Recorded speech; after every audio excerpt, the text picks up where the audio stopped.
Tonight, I'd like to tell you how we will complete our mission and end the war in Afghanistan.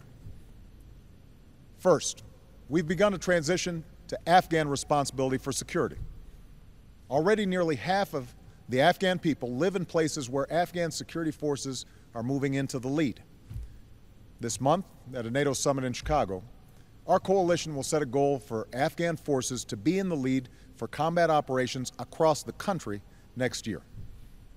International troops will continue to train, advise, and assist the Afghans and fight alongside them when needed.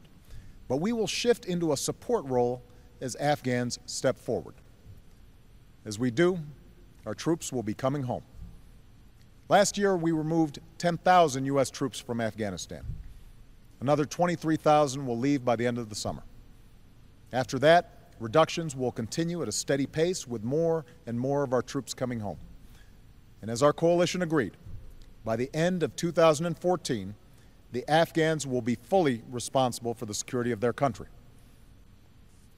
Second, we are training Afghan security forces to get the job done. Those forces have surged and will peak at 352,000 this year.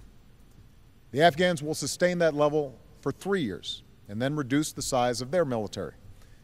And in Chicago, we will endorse a proposal to support a strong and sustainable long-term Afghan force. Third, we're building an enduring partnership. The agreement we signed today sends a clear message to the Afghan people. As you stand up, you will not stand alone.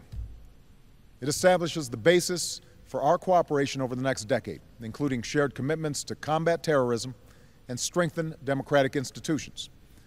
It supports Afghan efforts to advance development and dignity for their people. And it includes Afghan commitments to transparency and accountability and to protect the human rights of all Afghans, men and women, boys and girls. Within this framework, we'll work with the Afghans to determine what support they need to accomplish 2 narrow security missions beyond 2014: counterterrorism and continued training.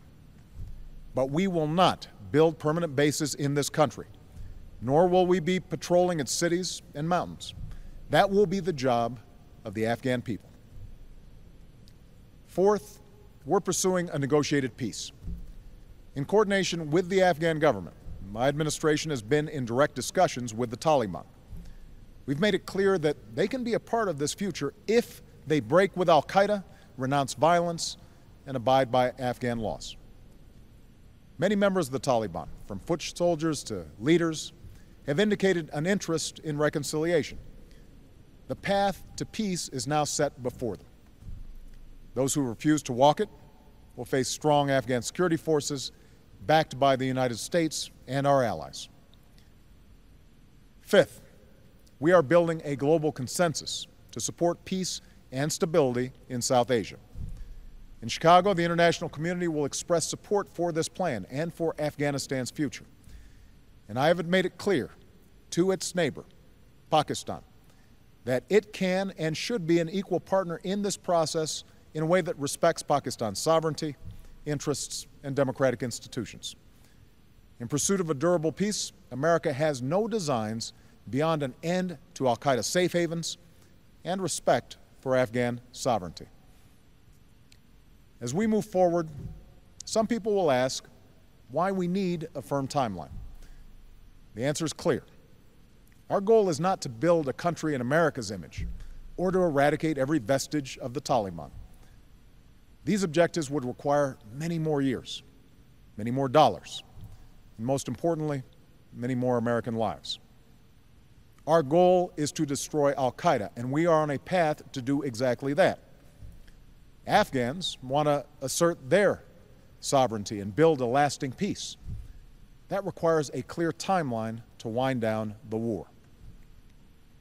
Others will ask, why don't we leave immediately?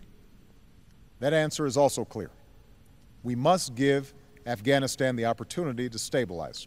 Otherwise, our gains could be lost, and al-Qaeda could establish itself once more. And as Commander-in-Chief, I refuse to let that happen.